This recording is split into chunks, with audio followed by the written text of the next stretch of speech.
జయ శ్రీకృష్ణ. శుక్లాంబరధరం విష్ణుం శశివర్ణం చతుర్భుజం ప్రసన్నవదనం ధ్యాయేత్ సర్వ విఘ్నోపశాంతయే. కృష్ణాయ వాసుదేవాయ దేవకీ నందనాయ చ నందగోపకుమారాయ గోవిందాయ నమో నమః.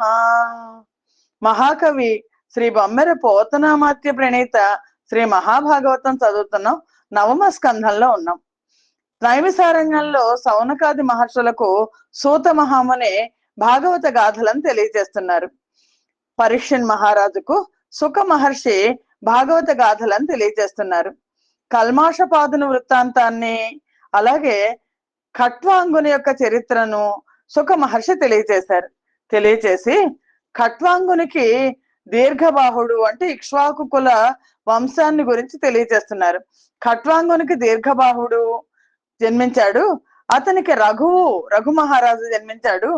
ఆ రఘు మహారాజుకి పృథుశ్రవుడు అనే పుత్రుడు జన్మించాడు. ఆ పృథుశ్రవునికి అజుడు అనే అతను జన్మించాడు. అజుడికి దశరథ మహారాజు జన్మించారు అనే దేవతల ప్రార్థన మీద పరబ్రహ్మమయుడైన శ్రీమన్నారాయణుడు నిజాంశ సంభూతుడై 4 రూపాలుగా శ్రీరామ, లక్ష్మణ, భరత, శత్రుఘ్నులు అనే పేర్లతో ఆ దశరథ మహారాజుకు జన్మించారు. ఈ చరిత్ర అంతా కూడా వాల్మీకి మహర్షి చాలా విపులంగా రాశారు. ప్రముఖ మహర్షులందరి చేత కీర్తించబడింది. అయినా నీకు కూడా సుఖ మహర్షి అంటున్నారు, నీకు కూడా నేను చెప్తాను, సావధానమతివై వినాల్సింది అని సుఖ మహర్షి పరీక్షన్ మహారాజుకి శ్రీరామ కథను కొంత సంక్షిప్తంగా చెప్పారు. ఎందుకంటే అంతకు ముందే వాల్మీకి మహర్షి రాశారు, అందరికీ తెలుసు కాబట్టి. అమరేంద్రాశకు పూర్ణ చంద్రుడు దితుండైనట్లు నారాయణాంశమునం బుట్టే మదాంధరావణ శిరస్సంఘాత సంచేదన క్రమణోద్ధాముడు రాముడాగరిత కుంగౌసల్యకున్ సన్నుతాసమ నైర్మల్యక తుల్య కంచిత జను సంసార సాఫల్యకున్. ఆ దశరథ మహారాజుకి 3 భార్యలు ఉన్నారు. భార్యల్లో ఒకరు కౌసల్య. ఆవిడ పవిత్రత ఇలాంటిది అని చెప్పడానికి సాధ్యమయ్యేది కాదు. సుఖ మహర్షి చెప్తున్నారు, శ్రీరామ చరిత్ర చెప్తున్నారు. కౌసల్య మాత ఆవిడే సాటి సంసారానికి ఫలమైన సత్సంతానాన్ని భర్తకు ప్రసాదించిన సర్వోత్తమ చరిత్ర ఆవిడ. అలాంటి ఆవిడకు తూర్పు దిక్కు అనే కాంతకు చంద్రుడు ఉదయించినట్లు మదాంధుడైన రావణాసురుడి శిరస్సును ఖండించడానికి ఉద్యుక్తుడైన ఆ శ్రీమన్నారాయణ్ణి అంశతో శ్రీరామచంద్రుడు జన్మించాడు. సవరక్షార్థము దండ్రి పంప జని విశ్వామిత్రుండుందోడ రానవలీలందును మాడే రాముడదయుండై బాలుడై కుంతల చెవి సంపజ్జిత హాటకం గపట భాషా విస్ఫురన్ నాటకన్ జవ భిన్నార్య మఘోటకం గర విరాజత్ ఖేటకన్ దాటకన్. తాటకన్ చంపడం చెప్తున్నారు. విశ్వామిత్రుడి కౌసల్యకి శ్రీరామచంద్రుడు జన్మించాడు. విశ్వామిత్ర మహర్షి యొక్క యాగాన్ని రక్షించడం కోసం ఆయన కోరిక మీద దశరథ మహారాజు పంపిస్తే అక్కడికి వెళ్ళాడు. అక్కడికి వెళ్ళి శ్రీరామచంద్రుడు బంగారు కాంతులను త్రోసిరాజనే శిరోజాల కాంతి కలిగింది. మాయ మాటలతో మోసపుచ్చడంలో కడు నేర్పరి, వేగంలో ఆడు గుర్రాన్ని మించింది, తన చేతులే ఆయుధాలుగా కలిది అయిన తాటకి అనే రాక్షసిని సంహరించాడు శ్రీరామచంద్రుడు. గా రామున కౌశికమఖ మా రాముడు గాచి దైత్యునధికు సుబాహున్ ఘోరాజి దృంచి తోలెను మారి చెన్నీచు కపట మంజుల రోచున్. తాటకిని వధించాడు శ్రీరామచంద్రమూర్తి. విశ్వామిత్రుని యాగం నిర్విఘ్నంగా పరిసమాప్తి పొందేటట్లుగా కాపాడాడు. సుబాహుడు అనే రాక్షసుడితో ఘోరమైన యుద్ధం చేసి అతన్ని సంహరించాడు. తన మోసపూరితమైన దేహవర్ణ కాంతులతో మోసపుచ్చిన నీచుడు మారీచుడిని అక్కడి నుంచి తరిమేశాడు. ఒక మున్నూరు గదల్చి తెచ్చిన లలాటోగ్రాక్షు చాపంబు బాల కరీంద్రంబు సులీలమై జరకు గోలంద్రుంచు చందంబునన్ సకలోర్వీసులు చూడగా విరిచే దోషక్తిన్ విదేహ క్షమాపక గేహంబున సీతకై గుణమణి ప్రస్ఫీతకై లీలతోన్. 300 మంది తర్వాత కళ్యాణం చెప్తున్నారు సుఖ మహర్షి. 300 మంది మోసుకొని తీసుకొచ్చారు శివధనుస్సును. మదపటేనుగు ఎంత సునాయాసంగా చెరుకు గడలను విరిచేస్తుందో అంత అవలీలగా ఎంతో మంది రాజుల ఆశ్చర్యంతో చూస్తుంటే విదేహ ప్రభు జనకుని సభ ప్రాంగణంలో సకల గుణమణి అయిన సీతాదేవిని చేపట్టడం కోసం ఒక విలాసంగా శ్రీరామచంద్రమూర్తి ఆ ధనుస్సుని 300 మంది మోసుకొని తీసుకొచ్చిన శివధనుస్సుని విరిచేశాడు శ్రీరామచంద్రుడు. భూతలనాథుడు రాముడు ప్రీతుండై పెండ్లియాడ పృథుగుణమణి సంఘాతన్ భాగ్యోపేతన్ సీతన్ ముఖ కాంతి విజిత సిత ఖద్యోతన్. ఇది పద్యాన్ని మా చిన్నప్పుడు మేము చదువుకునే వాళ్ళం. భూతలనాథుడు రాముడు ప్రీతుండై పెండ్లియాడ పృథుగుణమణి సంఘాతన్ భాగ్యోపేతన్ సీతన్ ముఖ కాంతి విజిత సిత ఖద్యోతన్. ఆ తర్వాత రామచంద్రుడు ఆ సకల సుగుణమణి భాగ్యశాలిని తన ప్రశాంతము ఉజ్వలము అయిన ముఖకాంతితో చల్లని వెన్నెలు కురిపించే చంద్రుణ్ణి కూడా మరిపించే ఆ సీతాదేవిని ఎంతో సంతోషంగా ఆ శ్రీరామచంద్రుడు పెళ్లి చేసుకున్నాడు. రాముడు నిజ బాహుబల స్థేమంబున భంగపరిచే దీర్ఘ కుఠారోద్ధామున్ విదళీకృత నృపభామున్ రణరంగ భీము భార్గవరామున్. ఆ శ్రీరామచంద్రుడు తన పటుతమ్మమైన బాహుబలంతో రణరంగ భీముడు పదునైనది పెద్దదైన గండ్రగొడ్డలు ధరించి ఇలాతలంలో రాజులందరినీ హతమార్చిన వాడైన ఆ పరశురాముణ్ణి అవలీలంగా ఆయన యొక్క గర్వాన్ని అణిచేశాడు. భార్గవరాముడి యొక్క అవలీలగా జయించాడు శ్రీరామచంద్రుడు. దశరథుడు మున్ను గైకకు వసుడై తానిచ్చినట్టి వరము కథన వాగ్దశ జడక యొడవి కనిచెను దశముఖ కమల తుహిన ధామున్ రామున్. తన తండ్రి దశరథ మహారాజు పూర్వం తన భార్యలో ఒకళ్ళైన కైకకు మాట ఇచ్చాడు.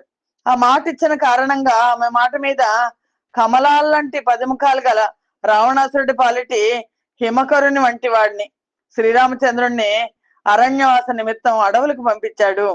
ఇక్కడ కమలాల్లాంటి 10 ముఖాలు కనవాడిని పాలిటి హిమకరుడు అంటే చంద్రోదయంలో కమలాలు ముడుచుకుపోతాయి అంటే రావణాసురుడు నశిస్తాడు అని చెప్పడం.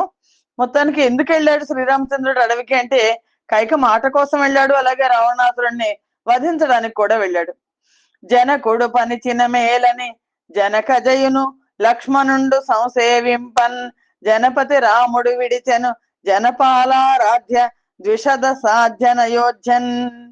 అలా తండ్రి ఆజ్ఞాపించేసరికి అలాగేనంటూ భార్య జానకితో సోదరుడు లక్ష్మణుడితో తనను సేవించే నిమిత్తం వాళ్ళిద్దరూ తోడేరాగా రాజలోకానికి ఆరాధ్యము శత్రువులకు అభేద్యము అయిన రాజధాని నగరం అయోధ్యని వదిలిపెట్టేసి అడవులకు సాగిపోయాడు శ్రీరామచంద్రుడు.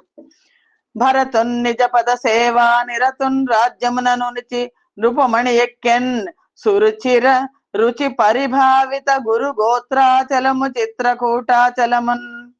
తన పాద సేవారతుడైన సోదరుడు భరతుణ్ణి రాజ్యాభిషిక్తుడిని చేసి తను బహురత్నకాంతులతో కడు రమ్యపైన కులపర్వతం చిత్రకూట పర్వతాన్ని అధిరోహించాడు. పుణ్యుడు రామచంద్రుడట ఓయి ముదంబున గాంచే దండకారణ్యము దాపసోత్తము శరణ్యము నుద్ధత బర్హి బర్హలావణ్యము గౌతమి విమల వాకట పర్యటన ప్రభూత సాద్గుణ్యము నుల్ల సత్తరు నికుంజవరేణ్యము నగరగణ్యమున్. అంతటా అక్కడి నుంచి ఆ పావనమూర్తి అరణ్యాల్లో చిత్రకూట ముందర చిత్రకూటంలో ఉన్నారు. అక్కడి నుంచి ఆ పావనమూర్తి శ్రీరామచంద్రమూర్తి అరణ్యాల్లో పేరు ఎన్నికగన్నది గౌతమి నది నిర్మల జల శేఖరాలతో తేజరిల్లేది, పెద్ద పెద్ద వృక్షాలతో పొదరిళ్లతో విలసిల్లేది, తాపసోత్తములకు ఆవాసమైనది, ఆనందాతిరేకంతో పురులు విప్పి నాట్యం చేస్తున్న నెమళ్లతో కూడింది అయిన దండకారణ్యాన్ని చేరుకున్నాడు.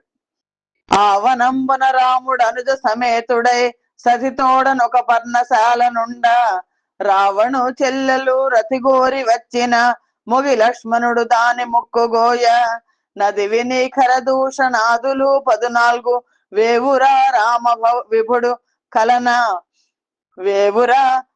విభుడు కలన బాణానలంబున భస్మంబు గావింప జనక నందనమేని చక్కదనము విని దశగ్రీవుడు అంగజ వివసుడగుచు నర్ధి వంచిన బసిడిర్రి అయినటించు నీచు మారీచు రాముడు నెరివధించే నంతలో సీత గొనిపోయన సురవిభుడు. చాలా క్లుప్తంగా చెప్తున్నారు పరీక్షణ్ మహారాజుకి సుఖ మహర్షి, ఎందుకంటే ఇది తెలిసిన కథే కాబట్టి. ఆ దండకారణ్యంలో ఒక పర్ణశాలను నిర్మించుకొని భార్యతో సోదరుడితో ఉన్నాడు శ్రీరామచంద్రమూర్తి. అప్పటికి 14 సంవత్సరాల్లో 13 సంవత్సరాలు అయిపోయింది. అంతటా రావణాసురుడి చెల్లెలు శూర్పణఖ శ్రీరామును మోహించి వచ్చింది. వస్తే లక్ష్మణుడు దాని ముక్కు చెవులు కోసి అక్కడి నుంచి తరిమేశాడు.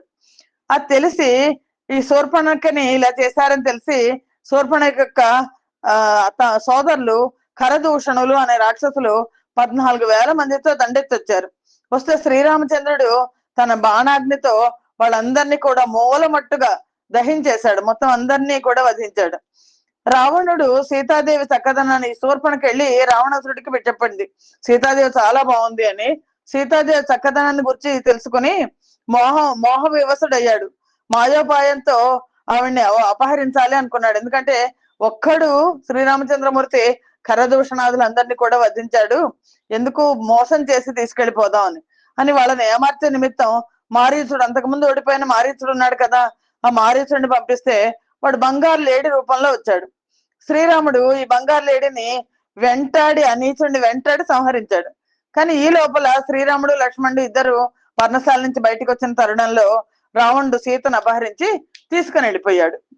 ఆయసురేశ్వరుండు వడి నంబర వీధి నిలా తనోజనన్యాయము చేసి నిష్కరుణుడై కొనిపోవగ నడ్డమైన ఘోరాయత హేతి దృంచే నసహాయత రామ నరేంద్ర కార్య దత్తాయువు భక్షవేగ పరిహాసిత వాయువున జటాయువున్.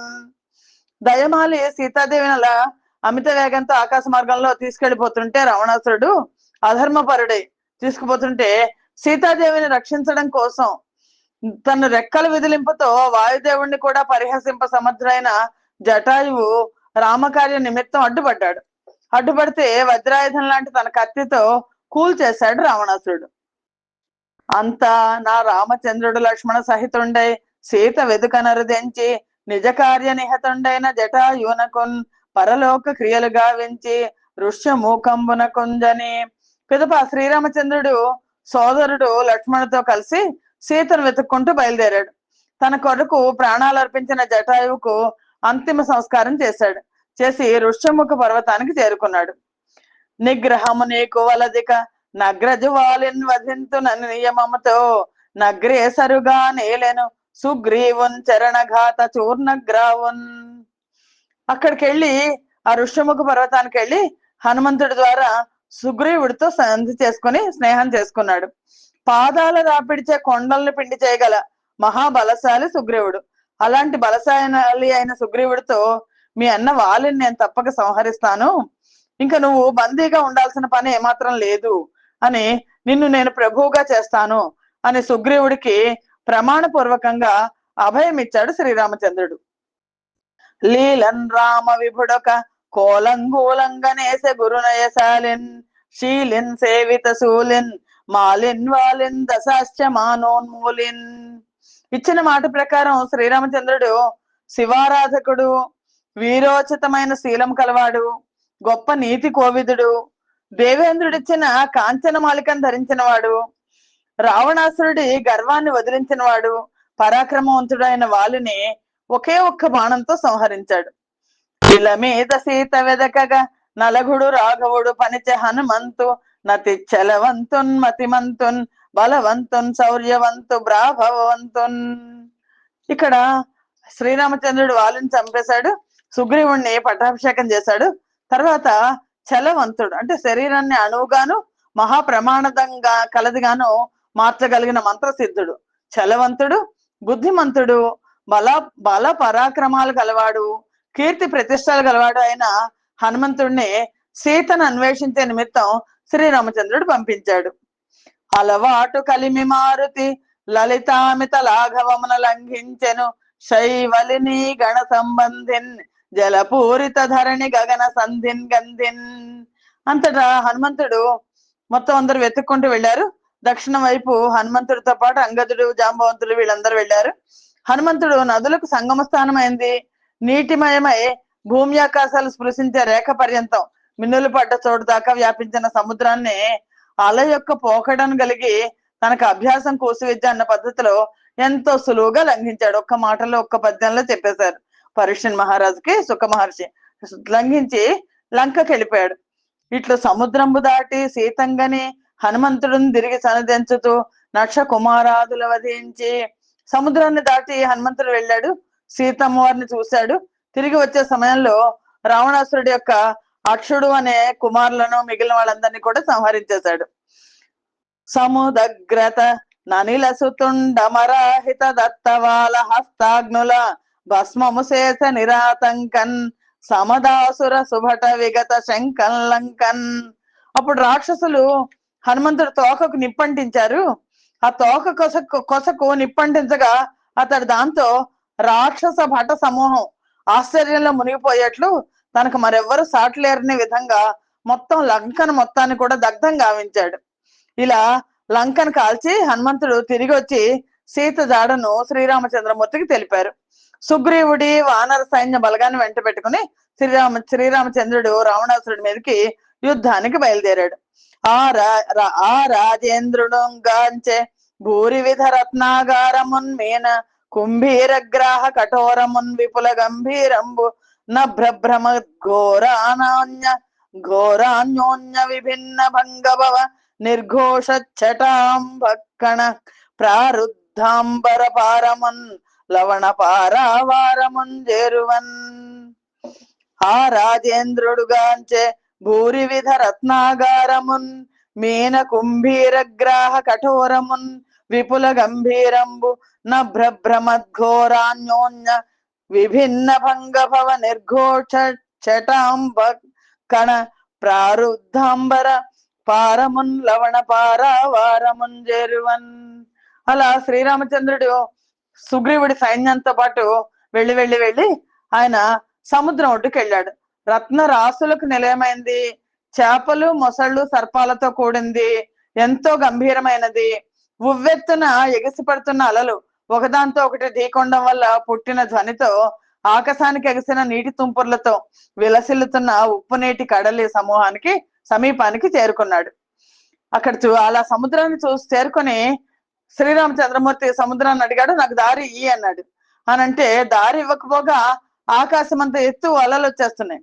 దాంతో సముద్రం మీద బాగా కోపగించుకున్నాడు శ్రీరామచంద్రమూర్తి. మెల్లని నగవున నయనము లల్లార్చి శరంబు విల్లు నందిన మాత్రం గుల్లలు నాచులు జిప్పలు బెల్లలు నయ జలది పెద్ద బీడయ్యుండెన్.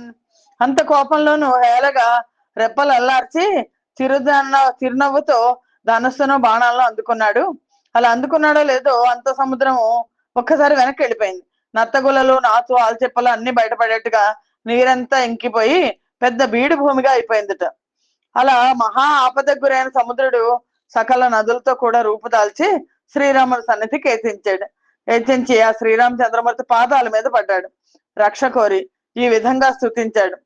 ఓ కాకుత్సకులేశ యో గుణనిధి యో దీన మందార నేనీ కోపంబునకెంతవాడ జడధిన్ నీవేమి భూరాజవే లోకాధీశుడ వాది నాయకుడ వీ లోకంబులెల్లప్పుడున్ నీకు క్షింభ్రభవించునుండు నడగున్ నిక్కంబు సర్వాత్మక.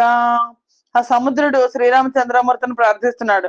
ఓ కాకుత్స వంశేంద్రుడా, సకల సద్గుణనిధి, ఆపన్న రక్షక, నువ్వు కోపించడానికి నేనెంతటి వాడిని గనక నేనా జడత్వానికి ఆటుపట్టైన ఒక సముద్రుడను.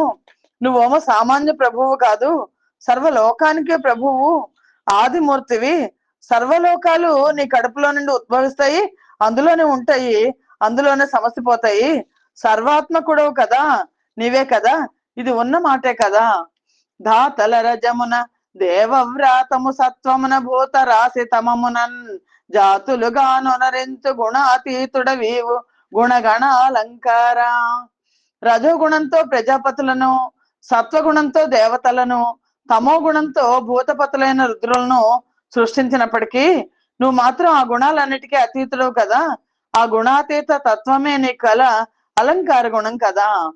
కట్టుము సేతువు లంకంజుట్టుము నీ బాణవహ్ని సురవైరి తలల్ గొట్టుము నేలంబడజే పట్టుము నీ యవల నధిక భాగ్య ప్రభలన్. నీదైన బాహుపరాక్రమంతో వారధిని నిర్మించు, లంకను చుట్టుముట్టు, నీ బాణాగ్నికి రాక్షసుల శిరస్సులను ఆహుతి గావించేయి, నీ అర్ధాంగిని సర్వ సౌభాగ్య సముపేతురాల్ని సీతాదేవిని చేపట్టవలసింది అని సముద్రుడు నమస్కారం చేశాడు. శ్రీ మహావిష్ణు హరికి మామనగుదు నటమీద శ్రీదేవి తండ్రి నూరకేల తాగడింప గట్ట కట్టి దాటు కమలాప్త కులనాథ నీ యశోలతలకు నెలవుగాగా. శ్రీ మహావిష్ణువుకి నేను మామయ్యను కదా, మామగారిని నేను. ఆ పైన శ్రీలక్ష్మికి తండ్రిని. తాగాడి వల్లే కట్టగట్టి దాటవయ్యా సూర్యవంశ కులదీపక, అది నీ కీర్తి లతామ తల్లికి కుదురవుతుంది. అంతే తప్ప ఉత్తి పుణ్యానికి నా మీద ఎందుకు కోపం? నువ్వు హాయిగా వంతెన నిర్మించుకో, వెళ్ళిపో. అంతే తప్ప నా మీద ఎందుకు నీకు కోపం? నా మీద ఎందుకయ్యా కోపిస్తావు అని సముద్రుడు విన్నవిస్తే ఆయన మనవి ఆలకించిన శ్రీరామచంద్రుడు అలాగేనంటూ ఆయన్ని యథాపూర్వ స్థితిలో ఉందుగా కాని సెలవిచ్చి సాగనంపి ఘన శైలంబులు దరువులు ఘన జవమున బెరికి తెచ్చి కపికులనాథుల్ ఘనవన రాసింగట్టిరి ఘనవాహ ప్రముఖ దివిజ గణమును తింపన్. అప్పుడు వానర కుల ప్రముఖులందరూ కూడా కలిసి తమదైన జవసత్వాల కొద్దీ పెద్ద పెద్ద కొండలను చెట్లను పెరికి తెచ్చి సముద్రానికి వారధి కట్టారు. దీన్ని చూసి ఇంద్రాది దేవతలు సహితం ఆ ఘనకార్యాన్ని చూసి ప్రశంసించారు అని. అలా శ్రీరామచంద్రుడు సేనతో సముద్రాన్ని దాటాడు. తర్వాత రావణుడు తమ్ముడు విభీషణుడు వచ్చి శరణు కోడితే విభీషణుడికి శ్రీరామచంద్రమూర్తి అభయం ఇచ్చాడు. లంకలో ప్రవేశించి విడిచేసి కోటను ముట్టడించడానికి అనుమతినిచ్చి దానికి లగ్గలు పట్టించాడు. ప్రాకారములు ద్రవ్వి పరిఖలు పూడిచి కోట కొమ్మలు నేలగూల ద్రోచి వప్రంబుల గలించి వాకిళ్లు పెకలించి తలుపులు విరిచి యంత్రములు సెరచి ఘనవిటంకంబులు ఖండించి పడవైచి గోపురంబులు నేలగూల దన్ని మకర తోరణములు మహికూల్చి కేతనంబులు హించి సోపానములు గదల్చి గృహములెల్ల వ్రచ్చి గృహరాజముల గృచ్చి భర్మ కుంభ చేయము పారవైచి కరులు కొలను సొచ్చి కలచిన కైవడి గపులు లంకజొచ్చి కలచిరపుడు. మొత్తం వానర సైన్యంతో వెళ్ళిపోయారు శ్రీరామచంద్రమూర్తి. అప్పుడు వానర సేన కోట గోడలు అన్ని కూడా కొలగించేసింది, అగడతలన్నీ పూడ్చేసింది, కోట బురుజులన్నీ నేలమట్టం చేసింది, ద్వారబంధాలన్నీ పగలగొట్టేసింది, తలుపులు విరగొట్టింది, కీళ్లు సడలించేసింది, శిఖరాలని నేల రాల్చేసింది, వీధులన్నిటి కూడా రూపుమాపేసింది, మకర తోరణాలను తెంచేశారు, జెండాలను చించేశారు, మెట్ల మార్గాలను ధ్వంసం చేసేశారు, ఇళ్లను పడగొట్టారు, మేడలను పెకలించారు, స్వర్ణ కుంభాలను పీకి పారేశారు. ఏనుగులు సరస్సును కలిచేసినట్లు లంకలోనికి ప్రవేశించి నానా విధాలుగా ధ్వంసం చేసి భీభత్సాన్ని సృష్టించింది ఈ కపి సైన్యం, వానర సైన్యం. అప్పుడు రావణాసురుడు పంపగా కుంభుడు, నికుంభుడు, ధూమ్రాక్షుడు, విరూపాక్షుడు, సురాంతకుడు, నరాంతకుడు, దుర్ముఖుడు, ప్రహస్తుడు, మహాకాయుడు మొదలైన రాక్షస వీర ప్రముఖులందరూ విండ్లు, ధనుస్సులు, బాణాలు, తోమరాలు, గదలు, ఖడ్గాలు, శూలాలు, గిరగిరా తిప్పికొట్టే వడిసల గుదేలు, గండ్రగొడ్డళ్ళు, పిడిబాకులు, బరిసెలు, ఈటలు ఇలాంటి ఆయుధాలన్నీ ధరించి గుర్రాల మీద, ఏనుగుల మీద, రథాల మీద వచ్చి యుద్ధం చేస్తే వీళ్ళకి డ్యూటిగా సుగ్రీవుడు, హనుమంతుడు, పనస, గజ, గవయ, గంధమాదన, నీల, అంగద, కుముద ఈ మిగిలిన ఇతర వానర వీరులు, జాంబవంతుడు ఆ రాక్షసులతో ద్వంద్వ యుద్ధానికి పూనుకొని చెట్లతో, కొండలతో, పిడికిడి పోట్లతో వాళ్ళని ఎదుర్కొని సంహరించారు. ఆ ఎడ లక్ష్మణుడు జ్వల సాయకముల దృంచే శైల సమకాయు సురాజేయు నరర్గళమాయోపాయున్ నయగుణ విధేయు నయ్యతికాయున్. అప్పుడు లక్ష్మణుడు పదునైన బాణాలతో కొండంత లావైన వాడు, దేవతలకు కూడా అలవిమాలిన వాడు అయిన నయగుణ విధేయుడు అయిన అతికాయుడు అనేవాడిని కూల్చేశాడు. రామచంద్ర విభుడు రణమున ఖండించే మేటి కడిమి నీల మేఘవర్ణు బాహుశక్తి పూర్ణు బటు సింహనాద సంకుచిత దిగిభ కర్ణు బుంభ కర్ణు. శ్రీరామచంద్రుడు ఒకరోజు యుద్ధంలో నల్లని మేఘం లాంటి శరీర ఛాయ గలవాడు, భుజశక్తి సంపన్నుడు, చెవులు గళ్ళు పడేట్టు సింహనాదం చేసేవాడైన ఆ కుంభకర్ణుని కాస్త సంహరించాడు.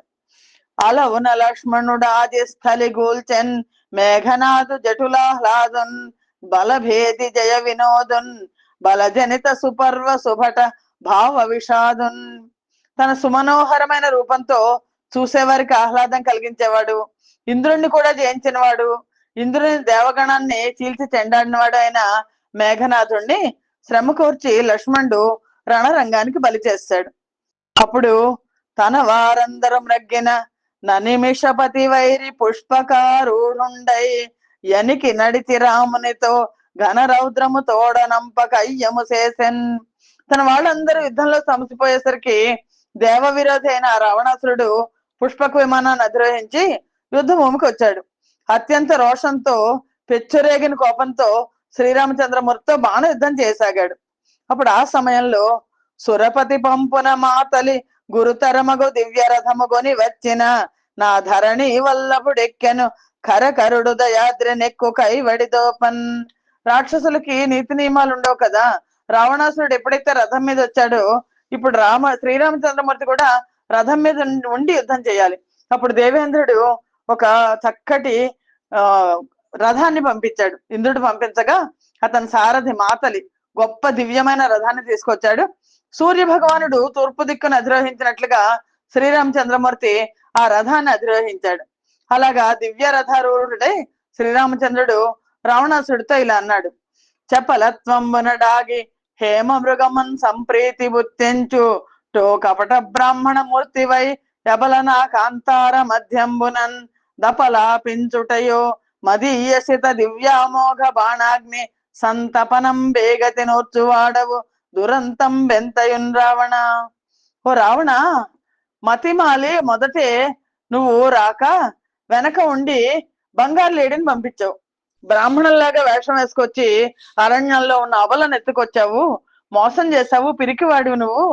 బాగుంది, కానీ పదునైనది దివ్యమైనవి ప్రయోగిస్తే తమ కార్యాన్ని ముగించడం తప్ప వ్యర్థం కానివి అయినా నా బాణాల నుంచి నువ్వు ఎలా తప్పించుకోగలవు? అది సాధ్యం కాదు కదా. నీ చేసిన పాపములకు నీచాత్మక యముడు వలదు నేడిట నానా రాచముల దృంచి వైచద ఖేచర భూచరులు గోడి క్రీడన్ చూడన్. నువ్వు చేసిన పాపాలన్నిటికీ ఆ యముడితో పని లేదు. అటు దేవతలు ఇటు మానవులు చూస్తుండగా ఒక హేళగా నా బాణాలతో నిన్ను కడతేరుస్తాను, కాచుకో అని అంటూ బలు వింటన్ గుణటం కృతంబు నిగుడన్ బ్రహ్మాండ భీమంబుగా ప్రళయోగ్రానల సన్నిభంబగు మహాబాణంబు సంధించి రాజలలాముండగు రాముడేసే ఖరభాషా శ్రావణున్ దేవతా బల విద్రావణు వైరిదార జన గర్భ శ్రావణున్ రావణున్.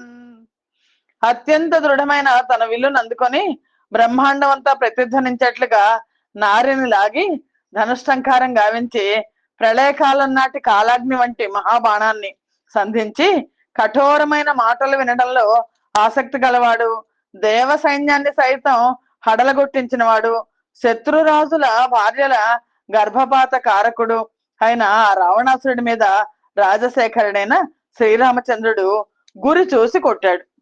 దశరథ సూనుండేసిన విశిఖము హృదయంబు దూర వివసుండగుతున్ దశకంధరుండు గూలెను దశవదనంబులను రక్తధారలు దొరగన్. దశరథ పుత్రుడేసిన బాణం గుండెల్లోంచి దూసుకుపోయేసరికి ఆ దశకంఠుడు వివసుడై తన 10 ముఖాల నుంచి రక్తం కక్కుతూ తూలి నేల కొరిగాడు. అప్పుడు రావణుడి మరణ వార్త తెలుసుకుని కొప్పులు బిగివీడి కుసుమ మాలికలతో నాంసభాగంబుల నావరింప శేషముత్యంబులు సెదర కర్ణికలూడ గంఠహారంబులు గ్రంథు కొనగా వదన పంకజములు వాడివా తెరలెండ గన్నీళ్ల వరదలంగములు దడుప సన్నపూ నడుములు జవ్వాడ బాలిండ్ల బరువులు నడుముల బ్రబ్బి కొనగా నెత్తి మోది కొనుచు నెరిబయ్య దలుబార నట్టు నిట్టు తప్పటడుగులిడుచు నసుర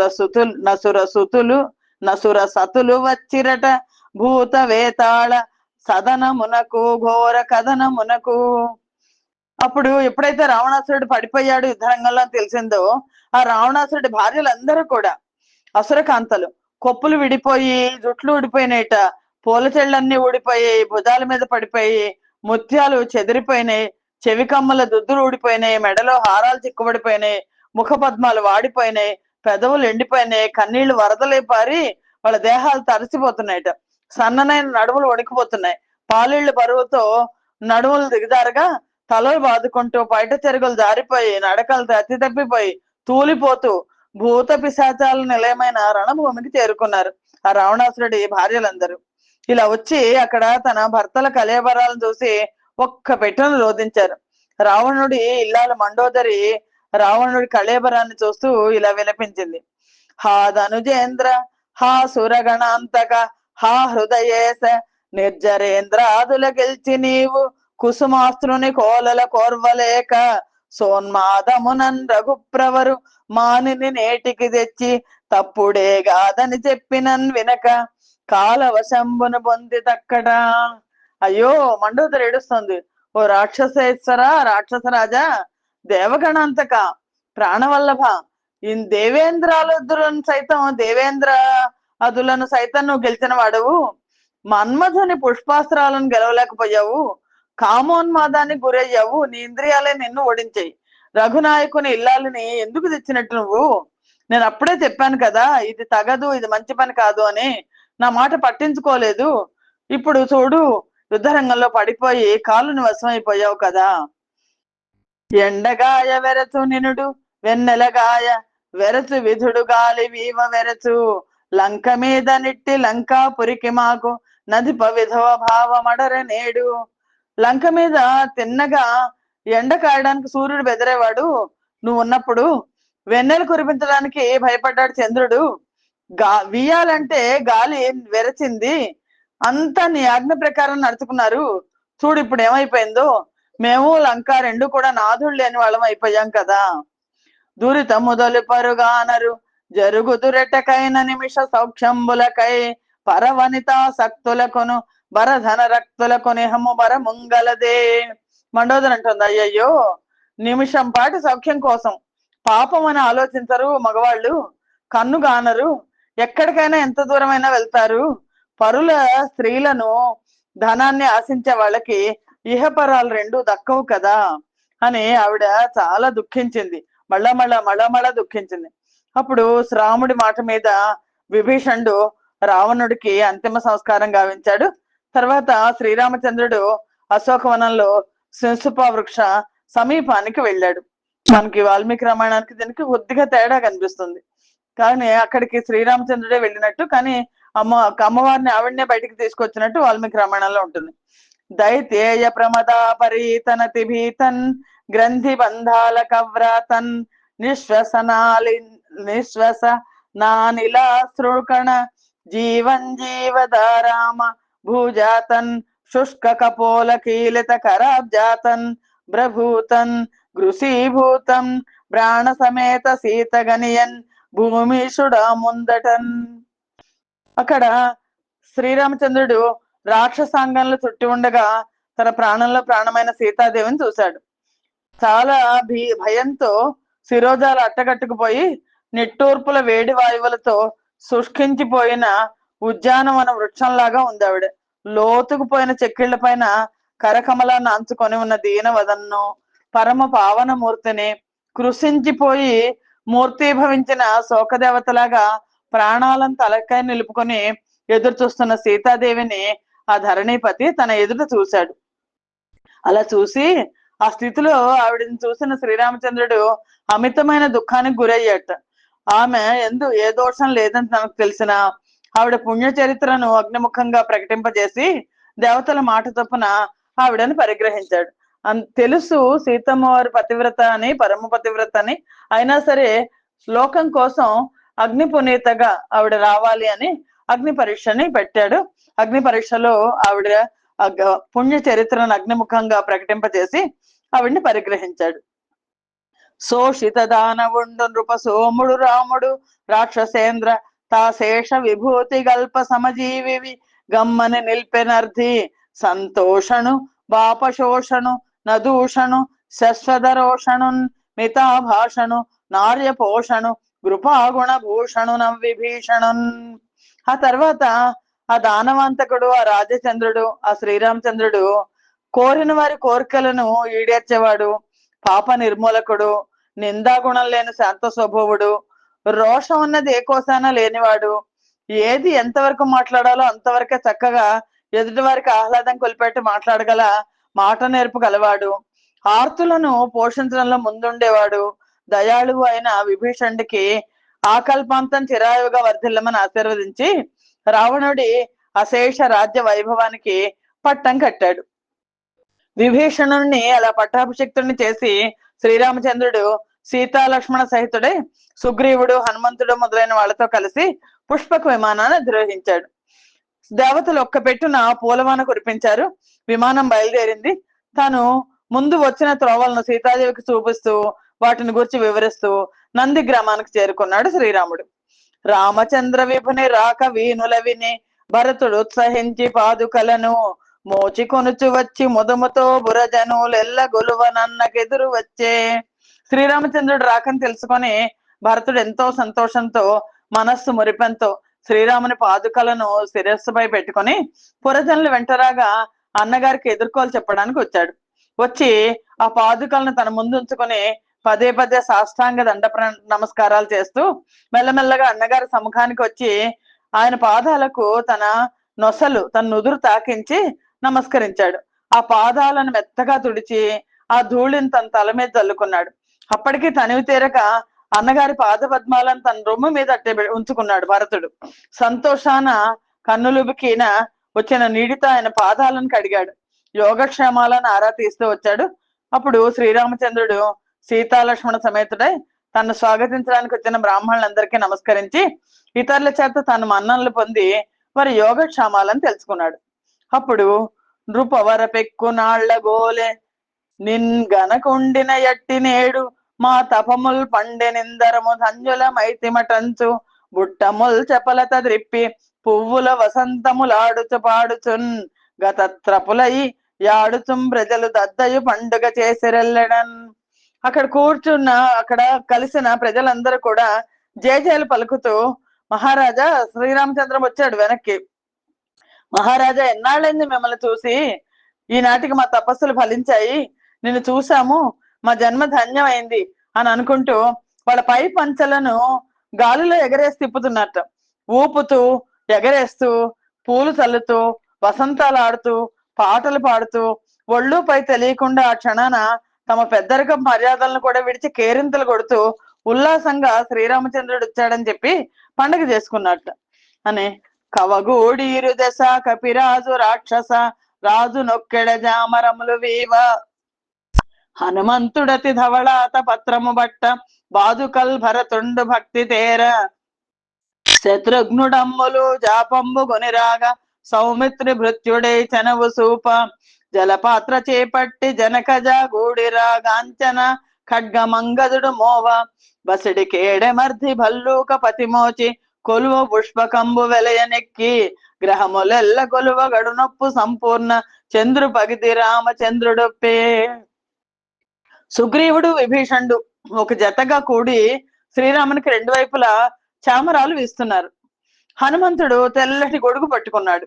భరతుడు పాదుకలు తెస్తున్నాడు. శత్రుఘ్నుడు విల్లు బాణాలు పట్టుకుని తెస్తున్నాడు. లక్ష్మణుడు సేవకుడై పాదాల దగ్గర కూర్చున్నాడు. సీతాదేవి నిండుగా నీరున్న కలశాన్ని పట్టుకుంది. బంగారు ఖడ్గాన్ని అంగదుడు పట్టుకున్నాడు. డాలు నొమ్మ జాంబవంతుడు పట్టుకున్నాడు.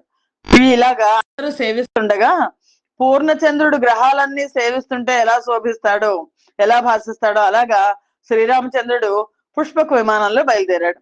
ఇలా పుష్పక విమానారూఢుడై వానరసేన సేవిస్తూ ఉండగా శ్రీరామచంద్రుడు అయోధ్య నగరానికి వెళ్ళాడు.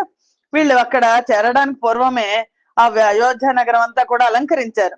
ఆ పట్టణంలో వీధులు చక్కగా వించి తోయంబులు సల్లి రంభా స్తంభ చయము నిలిపి పట్టు చీరలు సుట్టి బహుతోరణంబులు గలువడంబులు మేలు కట్లు గట్టి వేదిక లలికించి వివిధ రత్నంబుల మృగ్గులు పలు చందంబులుగా పెట్టి కలయ గోడల రామ కథలెల్ల వ్రాయించి ప్రాసాదములు దేవ భవనములును గోపురంబుల బంగారు కుండలెత్తి ఎల్ల వాకిండ్ల గానుకాలేర్పరించి జనులు కైసేసి తూర్య ఘోషముల తోడ నెదురు నడతెంచి రాఘవేంద్రు కడకు.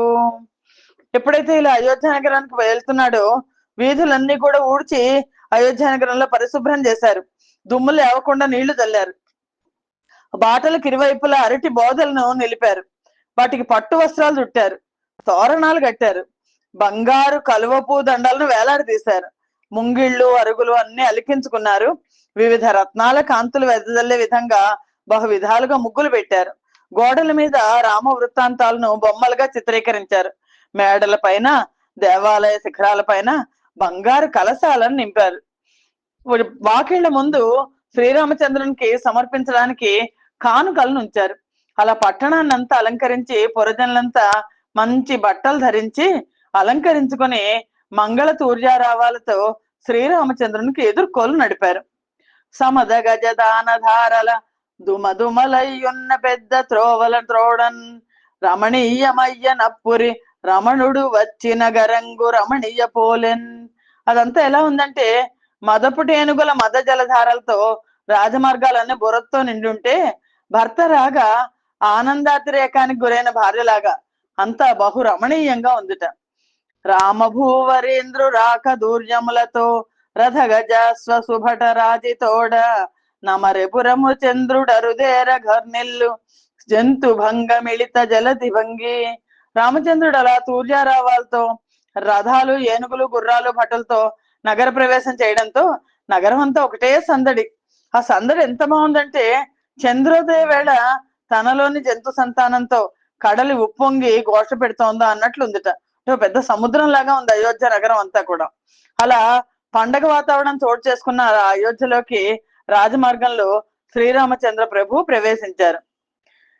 ఇతడే రామ నరేంద్రుడీయబల కాయింద్రారి ఖండించే నల్లతడే లక్ష్మణుడాతడే కపివరుణ్ డా పొంత వాడే మరుత్సతుండ చెంగటన విభీషణు డటంచుంజేతులంజూపుచున్ సతులెల్లన్ పరికించి చూచిరి పురి సౌధగ్ర భాగంబులన్. ఆ సమయంలో శ్రీరామచంద్రమూర్తిని చూడడానికి మేడల మీదకి స్త్రీలందరూ చేరుకున్నారు. ఆయన చూపిస్తూ, చేతులతో చూపిస్తూ వాళ్ళలో వాళ్ళు అనుకుంటున్నారు, ఇదిగో ఈయనే శ్రీరామచంద్రుడు, అదిగో ఆవిడే సీతాదేవి, అదిగో ఆవిడ కొరకే రావణాసురుణ్ణి మట్టు పెట్టాడు శ్రీరామచంద్రుడు, అదిగో అక్కడ ఉన్నాడే ఆయనే లక్ష్మణ స్వామి, ఇదిగో ఈయనమో సుగ్రీవుడు, అదిగో ఆ పక్కన ఉన్నాడే ఆయనేమో హనుమంతుడు, అదిగో ఆ దగ్గరగా ఉన్న ఆయన విభీషణుడు అని వాళ్ళకి వాళ్ళు పరీక్షగా ఒకళ్ళకొకళ్ళు చెప్పుకుంటున్నారు. చేతులతో చూపించుకుంటూ అతిశయంగా చెప్పుకుంటున్నారు. అలా సమస్త ప్రజానీకం ఆనందంగా కళ్ళప్పగించి చూస్తుంటే శ్రీరామచంద్రుడు రాజమార్గంలో వెళ్తున్నాడు. పటికంపు గోడలు, పవడంపు వాకెండ్లు, నీలంపు టరుగులు నెరయగలిగి కమనీయ వైడూర్యక స్తంభ చయముల మకర తోరణముల మహితమగుచు బడగల మాణిక్య బద్ధ చేలంబుల జిగురు తోరణముల జలువు మీరి పుష్పదామకముల భూరి వాసనలను బహుతర ధూపదీపముల మెరసి మారు వేల్పుల భంగిని మలయచున్న సతులు పురుషులు నెప్పుడు సందడింప గురుతులిడరా నిధనముల కుప్పలున్న రాజ సదనంబునకు వచ్చే రామ విపుడు. ఆ శ్రీరామచంద్రమూర్తి అంతఃపురానికి వచ్చాడు. ఎలా వచ్చాడు? స్ఫటికపు గోడలు, పగడాళ్ళ ముంగిళ్ళు, నీలపు టరుగులతో, వైడూర్యాలు తాపిన అందమైన స్తంభాలతో, మకర తోరణాలతో శోభిల్లుతున్న మందిర భవనాలు, ఆ భవనాల ద్వారాల కట్టిన మాణిక్యాలు కూర్చిన జాలర్లు, లేత చిగురుటాకుల తోరణాలు, పూదండలు, ధూపదీపాల నుండి గుప్పుమంటూ అంతటా వ్యాపించిన సుగంధ పరిమళాలు, దేవతలను తలపించే స్త్రీ పురుషుల సంచారంతో ఏ వేళ ఒకటే సందడిగా చెప్పడానికి అలవి కాని సంపద రాసులతో శోభిస్తున్న రాజగృహానికి శ్రీరామచంద్రుడు వేంచేశాడు. అలా వచ్చి తల్లులకి నమస్కారం చేశాడు. తల్లులకెల్ల మ్రొక్కి తమ తల్లికి వందనమాచరించి ఎల్లల్ల బుధాళికిన్ వినతుడై చెలికాండ్రను తమ్ములన్ ప్రసంపుల్లత కౌగిలించుకొని భూవరుడోలి కృపారసంబు రంజిల్ల గజాల మన్ననలు చేసే నమాత్యుల పూర్వభృత్యులన్. తల్లులైన సుమిత్రకు, కైకలకు నమస్కారం చేశాడు. తన తల్లిగారైన కౌసల్యకు మొక్కి నమస్కరించాడు. శ్రీరామచంద్రమూర్తి పండిత కోటికి తల వంచి వినయంగా నమస్కరించాడు. స్నేహితులను, తమ్ముళ్లను మనసారా కౌగిలించుకున్నాడు. మంత్రులను, తన చిన్ననాటి సేవకా సమూహాన్ని ఆనందంగా దగ్గర తీసుకున్నాడు. దయజాలువారుగా వారి వారి అర్హతలను అనుసరించి అందరినీ గౌరవించాడు శ్రీరామచంద్రమూర్తి. అప్పుడు తల్లులందరూ కూడా కొడుకులు పెద్ద కోడలును గొబ్బున మొక్కిన నెత్తి చేతులన్ బుడుకుచు మోములుందలలు బోరన ముద్దులు గొంతు నవ్వుతున్ దొడలకు వారి రాదిగిచి తోగగ చేసిరి నేత్రధారలన్ వెడలిన ప్రాణముల్దగ ప్రవిష్టములయ్యనటంతు నువ్వుతున్. వాళ్ళకి తమకు మొక్కిన కొడుకుల్ని కౌసల్య, సుమిత్ర, కైకేయి, మిగిలిన దశరథుడి భార్యలందరూ కూడా కొడుకుల్ని, పెద్ద కోడలు సీతాదేవిని చేతులతో పైకి ఎత్తి లేవదీసి కావలించుకున్నారు. వాళ్ళ బుగ్గలు పుణికారు, ముఖాల మీద శిరస్సుల మీద ముద్దు పెట్టుకున్నారు. సంతోషంతో వాళ్ళని ఒళ్ళు కూర్చోబెట్టుకున్నారు, తొడల మీద కూర్చోబెట్టుకుని పోయిన ప్రాణాలు తిరిగి వచ్చేసాయి మాకు అని ఎంతో సంతోషంతో తమ కన్నీళ్లతో వాళ్ళని తడిపేశారు. అంతటా అప్పుడు కుల పురోహితుడు వశిష్ఠుల వారు వచ్చారు. శ్రీరామచంద్రముడి ఆయన జుట్టంతా కూడా జట ముడి పడిపోయింది కదా, ఆ జడ ముడిని విప్పించారు. వంశంలోని వృద్ధులు తాను మంత్రపూర్వకంగా బృహస్పతి దేవేంద్రునికి మంగళ స్నానం చేయించినట్లుగా సముద్ర జలాలు, నదీ జలాలతో శ్రీరామునికి అభిషేకం గావించాడు. శ్రీరాముడు, సీత ఇరువురు స్నానాలు చేసి కొత్త బట్టలు ధరించారు. మంచి పూలు పెట్టుకున్నారు, సుగంధ ద్రవ్యాలు పూసుకున్నారు, ఆభరణాలు ధరించారు. భరతుడు తనకు సమర్పించిన సింహాసనాన్ని శ్రీరామచంద్రమూర్తి అధిష్ఠించాడు. తల్లి కౌసల్యకు సంతోషాన్ని చేకూరుస్తూ లోకమంతటి చేత గౌరవ మన్నలు అందుకుంటూ రాజ్య పాలన చేస్తూ వచ్చాడు. అంటే పట్టాభిషేకం అయింది. కలగుటెల్లనమును మానె గంధులేడింటికి జలనంబు మానె భూచక్రమునకు జాగరూకత మానె జలజలోచనునకు దీన భావము మానె దిక్పతులకు మాసియుండుట మానె మార్తాండ విధులకు గావిరి మానె దిక్తట ములకును నుడిగి పోవుట మానె నుర్వీరు హంబుల కణగుట మానె త్రేతాగ్నులకును గడిది వ్రేగు మానె గరిగిరి కిటినాగ కమఠములకు ప్రజల కలక మానే రామచంద్ర విభుడు రాజేంద్ర రత్నంబు ధరణి భరణ రేఖ దాల్చునప్పుడు. ఆ శ్రీరామచంద్రమూర్తి పరిపాలిస్తున్నప్పుడు 7 సముద్రాలు ఎప్పుడు కల్లోలాలు తెలియవుట. కలుగుటెల్లన మానె గంధులేడింటికి జలనంబు మానె భూ చక్రమునకు 7 సముద్రాలకి కల్లోలం అనేది తెలియదు. భూమి ఎన్నడూ కంపించింది లేదు, భూకంపాలు లేవు. విష్ణువుకు జగత్తును కనిపెట్టి చూసే అవసరమే లేదు, ఎందుకంటే శ్రీరామచంద్రమూర్తి ఉన్నారు కదా భూమి మీద. దిక్పతులు దిగులన్న జరగరు. సూర్య చంద్ర కాంతులకు ఎప్పుడు మాపు అనేది లేదు. దిగంతాలలో కావిరి అనేది ఎప్పుడు ఏర్పడలేదు. చెట్లు ఉడిగిపోక చక్కగా పెరిగాయి. త్రేతాగ్నులకు అరుగుదల అన్నది లేదు, అన్ని వేళలా చక్కగా ప్రజ్వరిస్తున్నాయి. దిగ్గజాలకు కులపర్వతానికి, ఆదివరాహానికి, ఆదిశేషునికి, ఆది కూర్మానికి వీళ్ళన్నిటికీ కూడా బరువు బాధ్యతలు తప్పిపోయి, ఎందుకంటే సృష్టి మొత్తం ఎలా జరుగుతుందో చూడాల్సిన బాధ్యత లేదు. పరమాత్మ ఇక్కడే ఉన్నారు కదా. ప్రజల్లో ఎలాంటి కల్లోలాలు లేకుండా సుఖశాంతులతో వర్ధిల్లారు.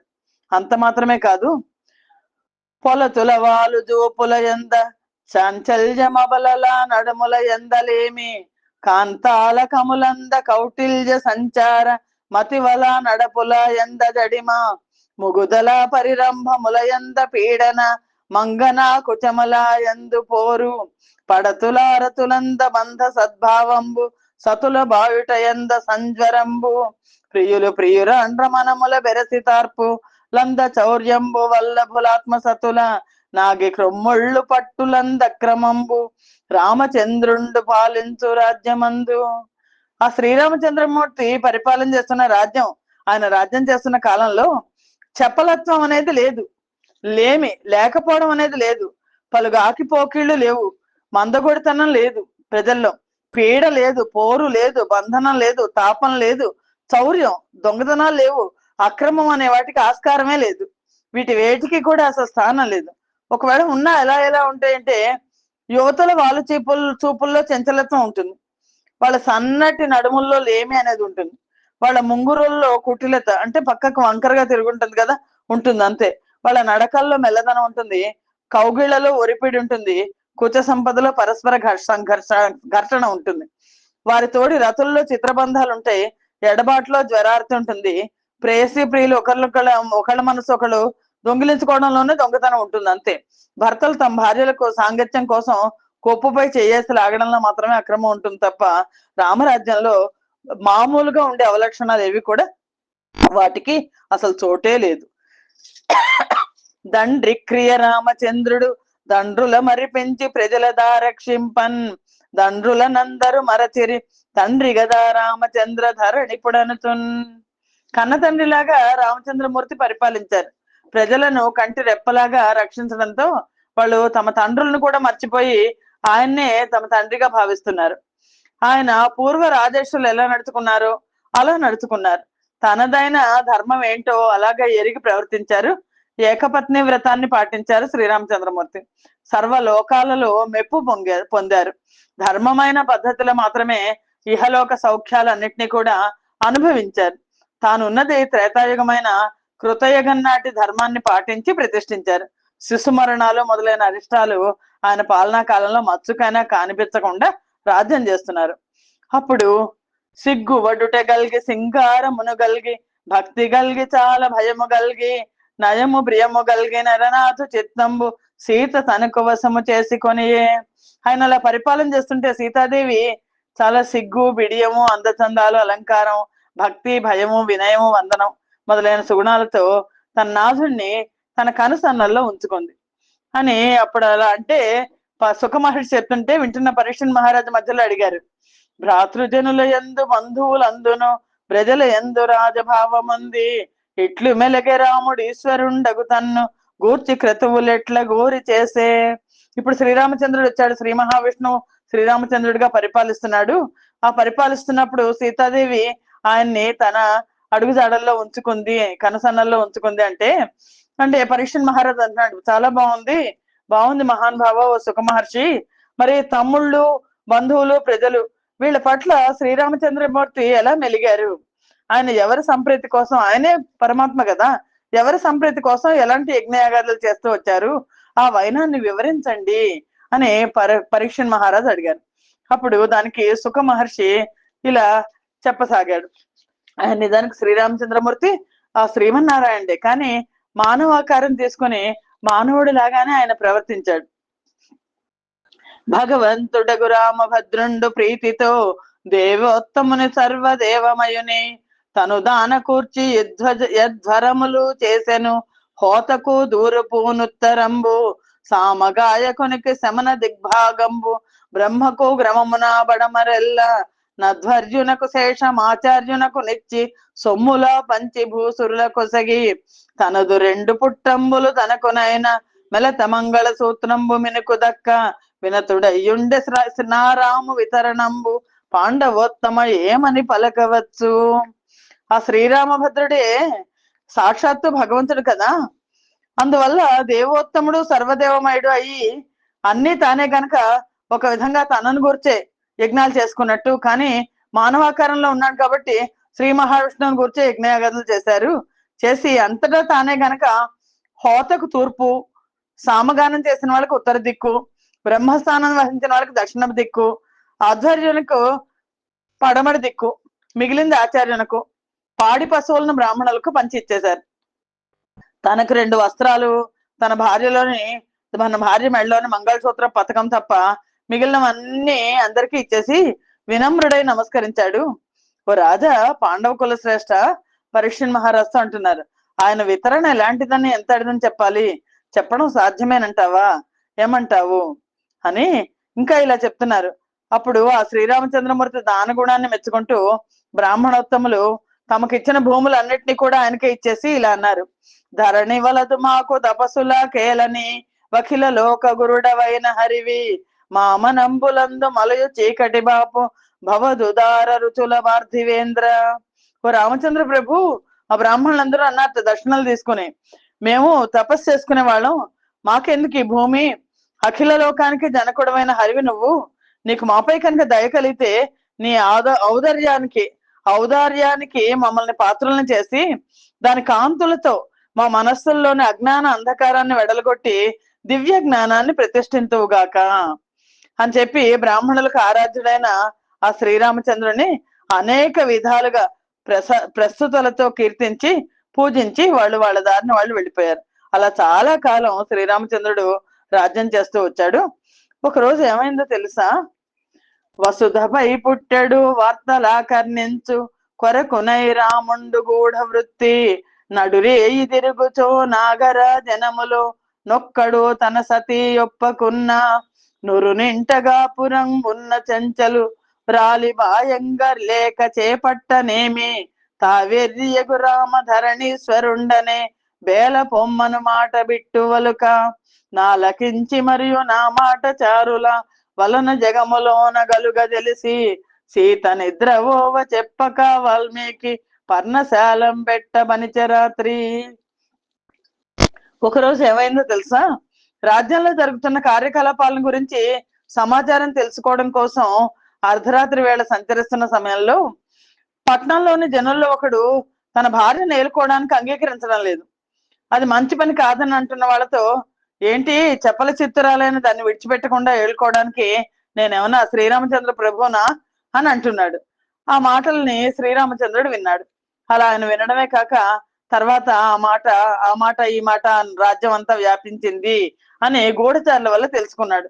శ్రీరామచంద్రమూర్తి భార్య వెళ్ళిపోయి పరాయి ఇంట్లో 10 నెలలు ఉన్నా సరే వెళ్ళి తెచ్చుకున్నాడు అని సీత నిద్రపోతున్న వేళ ఆవిడకి చెప్పకుండా రాత్రికి రాత్రి వాల్మీకి ఆశ్రమానికి పంపించేసారమ్మని దిగవిడిచరమ్మని ఆజ్ఞాపించాడు. ఆ సమయానికి సీతాదేవి గర్భవతి. వాల్మీకి ఆశ్రమంలోనే ఆవిడని దింపేసి వచ్చాడు పాపం లక్ష్మణ స్వామి. అయితే సీత అమ్మవారు వాల్మీకి ఆశ్రమంలో ఉంది. వాల్మీకి ఆశ్రమంలో ఆవిడకు కుశలవులు అనే 2 బాలకులను ప్రసవించింది. వారికి వాల్మీకి మహర్షి జాతకర్మలన్నీ నిర్వర్తించారు. ఇది ఇలా ఉండగా లక్ష్మణుడికి అంగదుడు చంద్రకేతుడు అని 2 పిల్లలు పుట్టారు. భరతుడికి దక్షుడు పుష్కలుడు అని 2 పిల్లలు పుట్టారు. శత్రుఘ్నుడికి సుబాహుడు శృతసేనుడు అనే 2 కొడుకులు పుట్టారు.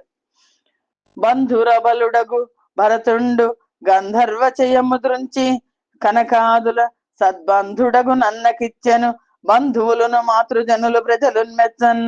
ఇలా ఉంటుండగా బలశాలైన భరతుడు గంధర్వులను జయించాడు. ఎంతో బంగారాన్ని తీసుకొచ్చి అన్నగారికి సమర్పించాడు. దానికి బంధువులు తల్లులు ప్రజలు అందరూ ఆయన్ని ప్రశంసించారు. మధువనంబులోన మధునందనుండగు లవణు చంపి భుజ బలంబు మెరసి మధుపురంబు శేష మధుపాక్షి శత్రుఘ్ను నన్న రామచంద్రుడౌననంగా. పిదప అన్నగారైన రామచంద్రుని అంగీకారాన్ని పొంది మధుభాషి అయిన శత్రుఘ్నుడు మధువనం మీద దండెత్తి తన బాహుబలంతో మధునందండైన లవణాసురుణ్ణి సంహరించాడు. మధుపురాన్ని నిర్మించాడు. అలా కొంతకాలం గడిచింది. రామచంద్రుడి కుమారులు లవకుశులు వాల్మీకి మహాముని శిక్షణలో వేదాది విద్యల్లో ఆరితేరారు. పెక్కు సభల్లో శ్రీరామ కథను శృతిహితంగా తాళాలయబద్ధంగా గానం చేస్తూ వచ్చారు. అలా గానం చేస్తూ ఒకరోజు శ్రీరామచంద్రుడి యజ్ఞశాలకు వచ్చారు వాళ్ళు. వట్టి మ్రాకులు పల్లవింప నవారి అయి మధుధార దానుట్టబాడిన వారి పాటకు నుర్వరాధిపుడున్ బ్రజల్ బిట్టు సంతస మందిరయ్యడ బ్రీతి కన్నుల భాష్మముల్ దొట్ట నౌదలలు చివారల తోడి మక్కువ పుట్టగాన్. వచ్చి వాళ్ళు శ్రీరామ కథను గానం చేశారు. లవకుశులు శ్రీరాముడు యజ్ఞం చేస్తున్న చోటికి వచ్చారు. యజ్ఞవాటికలో గానం చేశారు. ఎండిన చెట్లు చిగిర్చి ఎడతెక్కకుండా తేనెల వాకలు స్రవిస్తున్నాయా అన్నట్లు సాగిన వాళ్ళ గాన మాధుర్యానికి శ్రీరామచంద్ర ప్రభు ఏమి అక్కడి జనమేమి అందరూ ఆనంద సముద్రంలో మునిగిపోయారు. వాళ్ళ కళ్ళ వెంట ధారాపాతంగా కన్నీళ్లు జాలువారాయి. శభాష్ అంటూ తలలూపారు. ఆ బాలకుల మీద వాళ్ళకి ఎంతో మక్కువ కలిగింది. అప్పుడు ఆ స్థితిలో ఆ శ్రీరామచంద్రుడు వాళ్ళని దగ్గరికి పిలిచి ఆ కుమారులను ఇలా అడిగాడు. చిన్న ఎన్నలార సీతాంశు ముఖులార నళిన దళ విశాల నయనులారా మధుర భాషులార మహిమీద నెవ్వరు తల్లి తండ్రి మీకు ధన్యులారా. నాన్నలారా, చంద్రబింబాల్లాంటి ముఖాలతో ఉన్నారు, తామర రేకులు లాంటి విశాలమైన నయనాలతో ఉన్నారు, తీయని కంఠస్వరం కలిగా ఓ బాలకులారా, మిమ్మల్ని కన్న తల్లిదండ్రులు ఎవరో ఆ ధన్యులు ఎవరో తెలుసుకోవచ్చునా అని అడిగాడు శ్రీరామచంద్రమూర్తి లవకుశులను. దానికి వాళ్ళు, అయ్యా మేము వాల్మీకి మహాముని మనవలం, శ్రీరామచంద్రుని యాగం చూడడానికి ఇలా వచ్చాము అని చెప్పారు వాళ్ళు. శ్రీరామచంద్రుడు మందహాసం చేసి, సరే అలాగైతే రేపు ఉదయం మీ తండ్రిని గురించి తెలియవచ్చు, ఈ పూటకి మీరు ఇక్కడే ఉండండి అని వారికి విడిది ఏర్పాటు చేసి వాళ్ళని సత్కరించి పంపించాడు. మర్నాడు వాల్మీకి మహర్షి సీతను వెంట పెట్టుకుని కుశలవులతో శ్రీరామచంద్రుని సమక్షానికి వచ్చారు. ఆయన్ని బహు విధాలుగా స్తుతించి వాల్మీకి మహర్షి ఇలా అన్నారు. సీత శుద్ధురాలు చిత్త వాక్కర్మంబులందు సత్యమూర్తి యమల చరిత పుణ్య సాధ్వి విడువ బోలదు చేకొను రవి కులాబ్ధి చంద్ర రామచంద్ర. ఓ రామచంద్ర, రవి వంశాబ్ది చంద్రమా, రవి వంశానికి చంద్రుడివి నువ్వు. ఈ సీత కల్లా కపడం తెలియని ఇల్లాలు, త్రికరణ శుద్ధి గల సత్యవంతురాలు, పుణ్యచరిత, సాధ్వీమ తల్లి, ఒక దోషం అంటూ ఎరుగనిది నువ్వు విడిచిపెట్టకూడదు, కాబట్టి ఈమెను గ్రహించు అని వాల్మీకి చెప్పారు. వాల్మీకి రామాయణంలో వాల్మీకి అంటారు, నేనే కనుక ఈ వాల్మీకి రామాయణాన్ని రాసిన వాడిని అయితే నా తపఫలం అంతా ఆనబెట్టి చెప్తున్నాను ఈ సీత పవిత్రురాలు అని. అలా వాల్మీకి చెప్పేసరికి శ్రీరామచంద్రుడు తను పట్టించుకోక కుమారులను గురించి వివరాలు అడుగుతున్నప్పుడు సీతాదేవి నిరాశతో కుశలవులను వాల్మీకి మహర్షికి అప్పగించింది. శ్రీరామచంద్రుని పాదపద్మాలను మనసులో నిలుపుకొని ఆవిడ భూమి లోపలికి వెళ్ళిపోయింది. అప్పుడు శ్రీరామచంద్రుడు దుఃఖించాడు. ముదిత ఏటికి గృంకి తీవు మనలో మోహంబు చింతింపవే, వదనాంభోజము సూపవే, మృదువు నీ వాక్యంబు వినిపింపవే, తుది సేయందగదంతునీశ్వరుడునై దుఃఖించే భూపాలు డాపదగాదే ప్రియురాలి బాసిన ఎడన్ భావింపనివ్వారికి. ఆ సీతమ్మ వారు, నేను పవిత్రని, పరమ పవిత్రనే కనుక అయితే నన్ను భూదేవి తీసుకోగాక అని చెప్పేసి భూమి లోపలికి వెళ్ళిపోయింది. ఆ శ్రీరామచంద్రుడు ఎప్పుడైతే సీతమ్మ వారు వెళ్ళిపోయిందో దుఃఖించారు ఆయన. ఓ దేవి, భూమిలో ఎందుకు ప్రవేశించావు? మన పరస్పర ప్రేమను గుర్తు తెచ్చుకోలేదు, అన్యోన్యతను ఒక క్షణమైనా ఆలోచించలేదేమి? ఒక్కసారి నీ ముఖ పద్మాన్ని చూపవా, నీ ప్రియ భాషణాన్ని వినిపింపవా? ఇలా విడమర్చి చెప్పడం ధర్మమా అంటూ తాను పరమేశ్వరుడైన సామాన్యుడిలాగా ఆ శ్రీరామచంద్ర ప్రభు అమితంగా దుఃఖించాడు. అవును, మరి ప్రాణేశ్వరిని కోల్పోయిన వాళ్ళ దుఃఖం అలాంటిదే కదా. అలా దుఃఖించి తర్వాత శ్రీరామచంద్రుడు బ్రహ్మచర్యాన్ని పాటించి 13,000 సంవత్సరాల పాటు నిత్యము అగ్నికార్యం తీర్చి తానే ఈశ్వరుడు కనుక తిరిగి తన యథాపూర్వమైన వైకుంఠాన్ని చేరుకున్నాడు అని. ఆదిదేవుడైన యా రామచంద్రుని కబ్ధి గట్టుటెంత యసురకోటి, జంపుటెంత కపుల సహాయం అది ఎంత సురల కొరకు గ్రీడ చూపేగాక. ఆ శ్రీరామచంద్రమూర్తికి ఆదిదేవుడైన శ్రీరామచంద్రమూర్తికి సేతువును నిర్మించడం ఏమన్నా కష్టమా? అసురులను చంపడం ఏమన్నా కష్టమా? మందిని సంహరించడం, వానరుల సహాయం, ఇవన్నీ పెద్ద పనుల? కాకపోతే భగవంతుడికి దేవతల నిమిత్తం చూపించిన ఒక లీలా వినోదం తప్ప మరొకటి కాదు సుమా. వసుడుగ మృక్కెదన్ లవణ వార్ధి విజృంభణ తాని వర్తికిన్ దశదిగధీశ మౌళిమణి దర్పణ మండిత దివ్య కీర్తికిన్ దశ శతభానుమూర్తికి సుధారుచి భాషకి సాధు పోషికిన్ దశరథరాజు పట్టికిని దైత్య పతింబొరిగొన్న జట్టికిన్. సముద్రపు ఎగసిపాటును అడ్డుకున్నవాడు, దశ దిశల్లోని దిక్పాలకుల కిరీట మణిమయ కాంతుల్లాగా తన కీర్తిని ప్రకాశింపజేసిన వాడు, 1000 మంది సూర్యుల కాంతితో వెలిగిపోయేవాడు, అమృతంలాగా మధురమైన భాషలు మాట్లాడేవాడికి సాధుజన రక్షకుడు, దశరథ మహారాజు కుమారుడు, రావణాసురుడిని మట్టుపెట్టినవాడు అయిన ఆ శ్రీరామచంద్రమూర్తికి, ఆ మహితాత్మనికి, ఆ దివ్య స్వరూపానికి, ఆ దేవదేవునికి దాసుడనై నేను మొక్కుతున్నాను అని సుఖమహర్షి అన్నారు. నల్లని వాడు పద్మనయనంబుల వాడు, మహాశుగంబులన్ విల్లును దాల్చువాడు, గడు విప్పగు వక్షము వాడు, మేలుపై జల్లెడు వాడు, నిక్కిన భుజంబుల వాడు, యశంబు దిక్కులం జల్లెడు వాడు నైనా రఘు సత్తముడీవుత మాకభీష్టముల్. నీలిమాక శ్యామల వర్ణుడు, పద్మపత్రాల లాంటి విశాలమైన కన్నులు కలవాడు, మహోన్నతములైన బాణాలను విల్లును ధరించిన వాడు, విశాలమైన వక్షస్థలం కలిగిన వాడు, శుభాలను చేకూర్చేవాడు, ఎగు భుజాలవాడు, దిగంతాల వరకు తన కీర్తిని వ్యాపింపచేసిన వాడు అయిన ఆ రఘుకులాబ్ధి చంద్రుడు, ఆ శ్రీరామచంద్రుడు మా కోరికలన్నీ తీర్చుగాక, మా అభిష్టాలను తీర్చుగాక అని నమస్కారం చేసుకుంటూ, రామచంద్రుగూడి రాకల పోకల గదిసి తిరుగువారు గన్నవారు, నంటి కొన్నవారు నా కోసల ప్రజ లరిగి రాది యోగులరుగు గతికి. ఆ రోజు ఆ కాలంలో శ్రీరామచంద్రుని నిత్య వ్యవహారాల్లో ఆయనతో కూడి ఆడి తిరిగిన వాళ్ళు, ఆయన్ని కళ్ళారా చూసిన వాళ్ళు, ఆయనతో బంధుత్వం నెరిపిన వాళ్ళు, ఆయన ఆ కోసల దేశ ప్రజలందరూ కూడా ఆది యోగులైన వాళ్ళు ఏ మార్గానికి వెళ్తారో, ఏ సద్గతికి వెళ్ళారో వాళ్ళందరూ కూడా అదే సద్గతిని పొందారు సుమా అని సుఖ మహర్షి చెప్తున్నారు. మంతనములు సద్గతులకు పొంతనములు ఘనములైన పుణ్యముల కిదానీంతన పూర్వ మహాఘని భాని కృంతనములు రామనామ కృతి చింతనములు. పవిత్రమైన శ్రీరామనామాన్ని ఎల్లవేళ భజించే వాళ్ళ ఆలోచనలన్నీ కూడా సద్గతులకు సంబంధించినవి. చేసే ప్రయత్నాలన్నీ కూడా పుణ్యకార్యాల నిమిత్తమే. అంతేకాదు ఆ చింతన వర్తమానంలో చేస్తున్న పూర్వపు చేసిన పుణ్య పాపాలన్నిటినీ కూడా హరించి వేస్తుందంటే ఆ మాట నిజం సుమా.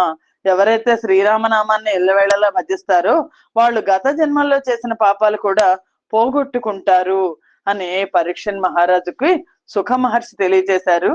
సౌనకాది మహర్షులకు సూత మహర్షి నైమిసారణ్యంలో ఈ శ్రీరామ గాథను తెలియజేశారు. స్వస్తి ప్రజాభ్య పరిపాలయంతాం న్యాయేన మార్గేణ మహిమహేషా గోబ్రాహ్మణేభ్య శుభమస్తు నిత్యం లోకా సమస్తా సుఖినో భవంతు. సర్వం శ్రీకృష్ణార్పణమస్తు. యదక్షర పదభ్రష్టం మాత్రహీనంతే భవేత్ తత్సర్వం క్షమ్యతాం దేవ. నారాయణ నమోస్తుతే. శ్రీమన్నారాయణ నమోస్తుతే. జయ శ్రీకృష్ణ.